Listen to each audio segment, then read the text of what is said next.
Welcome to my channel Supriya home kitchen. আজ আমি আপনাদের কাছে নিয়ে এসেছি পমফ্রেট মাছের ঝাল। তার জন্য কড়াই বসিয়েছি, কড়াইটা গরম করতে দিয়েছি। আগে থেকেই মাছ ভেজেছিলাম, তার তেল রয়েছে, এই তেলেই মাছগুলো ভেজে নেব। তো আমি মাছগুলো নুন হলুদ মাখিয়ে ফিরছি। তো এবার মাছগুলো, তেলটা গরম হয়ে গেছে, আমি মাছগুলো ভেজে নেব। দুটো দুটো করে ভাজবো, পমফ্রেট মাছ তো বেশি করে ভাজলে হয়ে যায়। দুটো দুটো করে ভেজে মাছগুলো ভেজে ফিরছি। তো বন্ধুরা, মাছগুলো আমার সব ভাজা হয়ে গেছে। এবার আমি একটু সর্ষের তেল দিয়ে দিই হালকা করে, তার সাথে কালো জিরা ফোড়ন দিয়ে দিলাম। দেখুন এইভাবে মাছগুলো আমি ভেজে নিয়েছি। হ্যাঁ, এবার দেখুন কালো জিরা হয়ে গেছে। তো আমি এখানে সরু সরু এক গাঁটের মতো আদা নিয়েছি, সেটা দিয়ে দিলাম। আদাটা ভেজে নেব।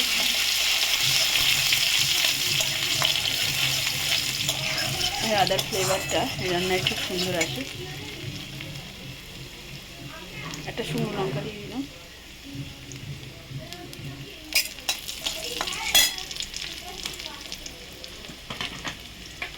একটা শুকনো লঙ্কা দিয়ে দেওয়ার পরে পেঁয়াজ দিয়ে দিলাম।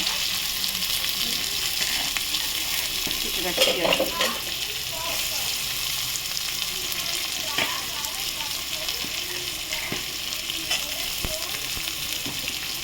এবার গ্যাসটা জোরে দিই।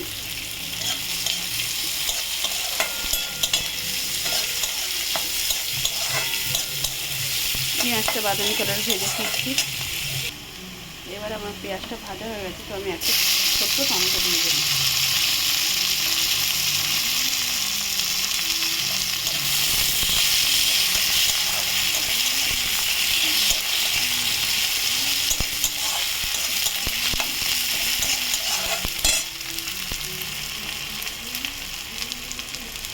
স্বাদ মতো নুন দিয়ে দিলাম।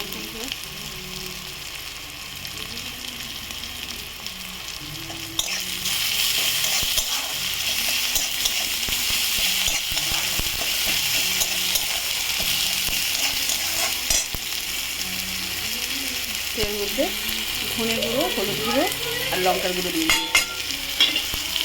দিয়ে সামনে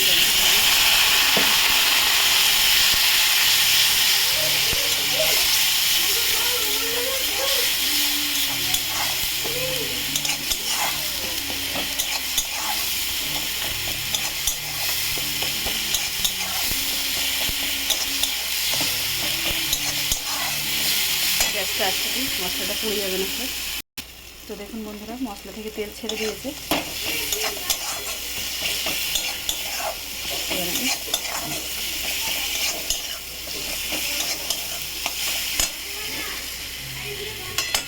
এবার জল দিয়ে দিই।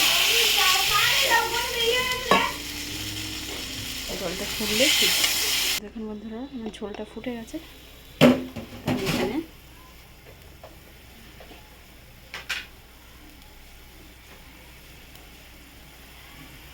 জিরা গুঁড়ো দিয়ে দিলাম 1 চামচ।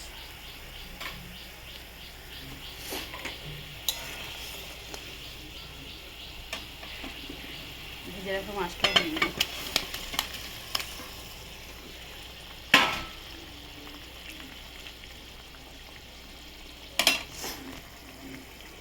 ঢাকা দিলাম, পরে ফিরছি।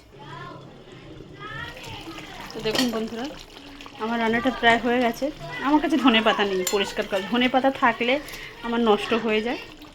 আমি ধনে পাতা মানে দিতে ভুলে যাই, তো আর নষ্ট হয়ে যায়। তো আমার এখন রান্নাটা হয়ে গেছে। তো আপনারা ট্রাই করবেন, ট্রাই করে কমেন্ট সেকশনে কমেন্ট করে জানাবেন আমার রান্নাটা কেমন হয়েছে। আর আমার চ্যানেলটা লাইক অ্যান্ড সাবস্ক্রাইবের জন্য থ্যাংক ইউ ফর ওয়াচিং।